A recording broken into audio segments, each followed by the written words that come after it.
Welcome back to Newsday. We are taking you back to the Eagle Square in Abuja, where the APC is holding its presidential primary.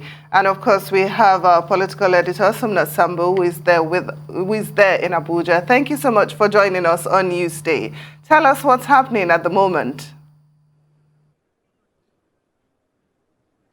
Thank you so much.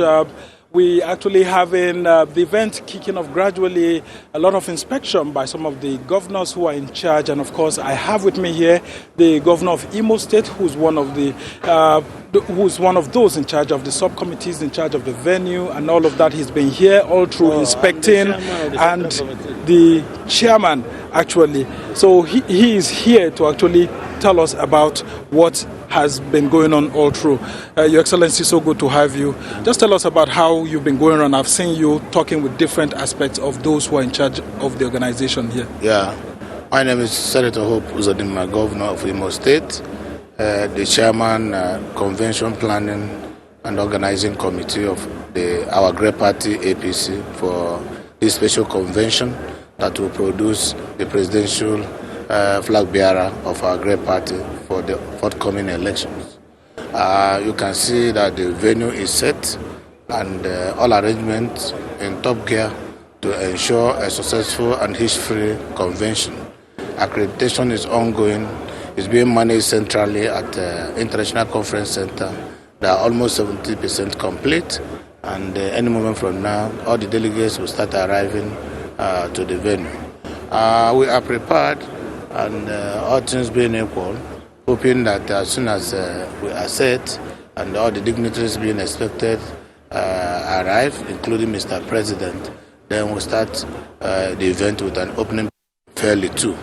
APC, like you know, is a party that acts like a family. It's one family. We are used to consensus.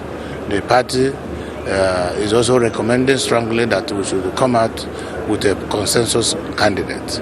If that happens, to the glory of God, that would be wonderful. But in the absence of that, those who want to contest against the idea of consensus candidate will be allowed to also contest, and the votes counted. Okay. As we head towards the main primary election itself, have we seen the numbers of those to contest shrinking down based on your position as the chairman of the National Convention Planning Committee? With all the arrangement going on now, at the end of the day, I'm very sure that APC, in their usual characteristic manner, will come out with one voice on the same page, and our party will be stronger for that.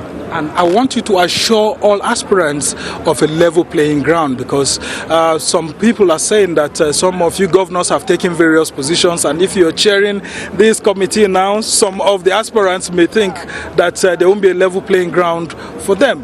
What's your assurance? In any democratic setting, some people will agree, some people will not agree. It's a matter of choice and the interest. At the end of the day, eventually, the interest of the party, which is the global interest, will prevail. And when that happens, we are all bound to follow.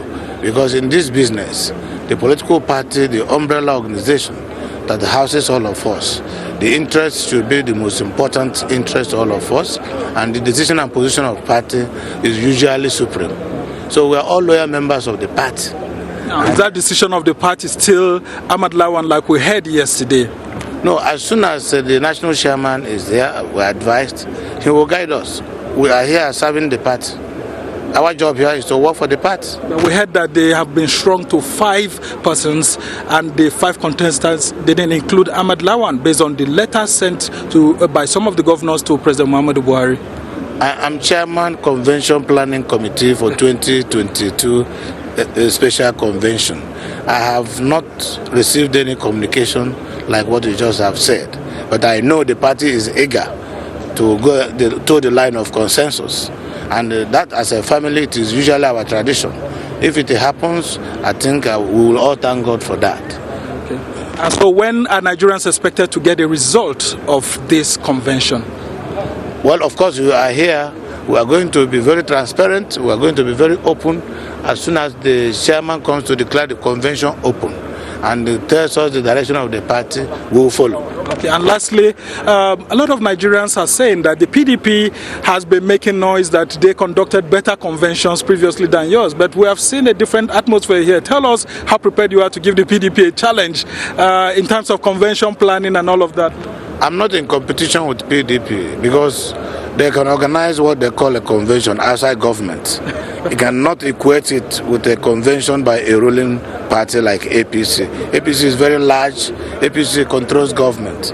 APC has the highest stake and responsibility to lead this country. And we're already leading the country, so it will be unfair to APC to begin to compare APC with an opposition party. We're not an opposition party. We have a government in a country with over 200 million people. It's not a small asset. It's a big political asset that we must always tap into. So, but you can see how colorful this place is. You can see how responsive those who are assigned to do work have been. And at the end of the day, contrary to some expectations in some quarters, APC is getting stronger and stronger every day. We have a party that is very strong under the leadership of Senator Abdullahi Adamu, and I have no doubt in my mind that every member of this party is loyal to that leadership, including me as a governor. Whatever is the position of the party is the position of all of us. Okay, thank you so much, Your Excellency. And of course, the chairman of the National Convention Planning Committee of the 2022 Special National Convention of the APC, Governor Hope Uzodinma of the southeastern state of Imo, has been telling us all that's going on at the moment here at the Eagle Square in the nation's capital, where preparation is in top gear. All the security networks, the planning, and everything has been in top gear actually, and they are just awaiting the arrival of top officials of the party, and then of course the delegates have been arriving, and eventually we hear the convention may begin between 4 to 5 p.m. And I throw back to you in the studio for continuation of program. All right, Sumner, thank you so much for that update. We can see around you that proceedings are starting or people are gathering. Can you give us an idea of the security situation? As we all know that the country is in the throes of insecurity, and certainly a convention like this could attract some non-state actors. Can you speak to us about the presence of security around the facility? Thank you so much, Hawa. I actually previous experience of having covered several national conventions, national events at this particular Eagle Square, I think the arrangement this time around, it's very, very watertight, and a lot of, if you look at the periphery, unlike before, including the previous national convention of the APC where they elected their national chairman, it wasn't as well organized as this one in terms of security.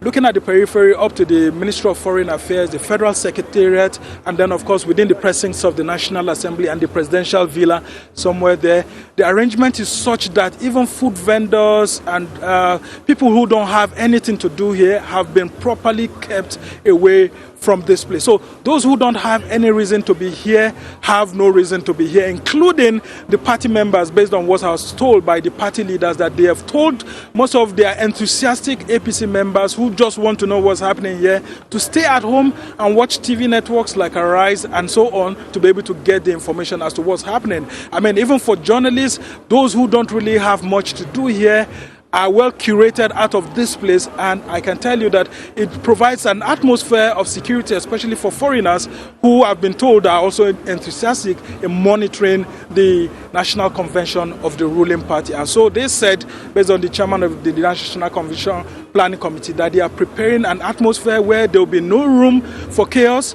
so that they are not accused of, creating an atmosphere for chaos, and then that will affect the voting, which will now affect the results. So based on what I've seen here and based on the previous arrangements in past conventions, this place is watertight in terms of security. Because we just saw pictures of some delegates walking into the convention. Talk to us about this. What role will they be playing tonight? Would it be an active role like we saw in the PDP convention, or would it be a passive role if they decide to go for the consensus?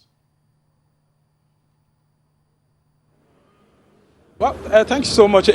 Coincidentally, I've been able to go around different stands. If you look somewhere around here, you can see some of the delegates. They are just streaming in gradually, and they've been sent to their stands individually. And unlike before, I think the best thing that has happened to this situation is because of the lack of statutory delegates, because the numbers are easier to manage for the protocol team. You can see them as they are going there. There we have Delta State and Ebonyi delegates. Okay, it's actually Ebonyi State delegates that are going in there. They are fewer in number, and it's a bit easier for them to handle.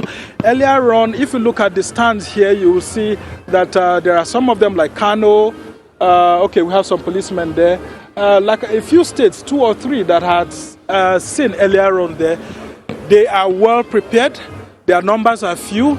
It's difficult for them to want to mingle like it used to happen. Now, the major challenge we used to have in previous conventions, including special conventions like this, where a presidential candidate is to emerge, is that when you have statutory delegates in terms of governors, their deputies, either Senate President, Deputy Senate President, you have local government chairmen and their deputies, you have senators, House of Rep member, and then state houses of assembly members come in. They come with their entourage, with a lot of people or other political appointees that just want to know what is happening. They want to have some form of influence. So it becomes chaotic. But with this 3 per local government, 3 delegates per local government, it has made it much easier to control. And like you have asked, the role of these delegates. Well, these delegates will be playing a crucial role in electing the presidential candidate eventually.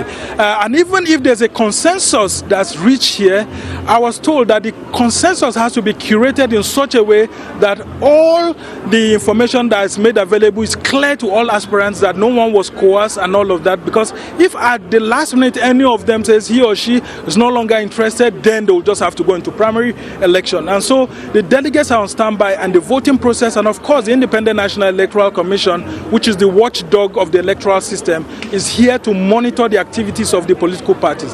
So APC has to conform with the electoral guidelines, has to conform with the Electoral Act, and of course it will have to conform with the Constitution of the Federal Republic of Nigeria.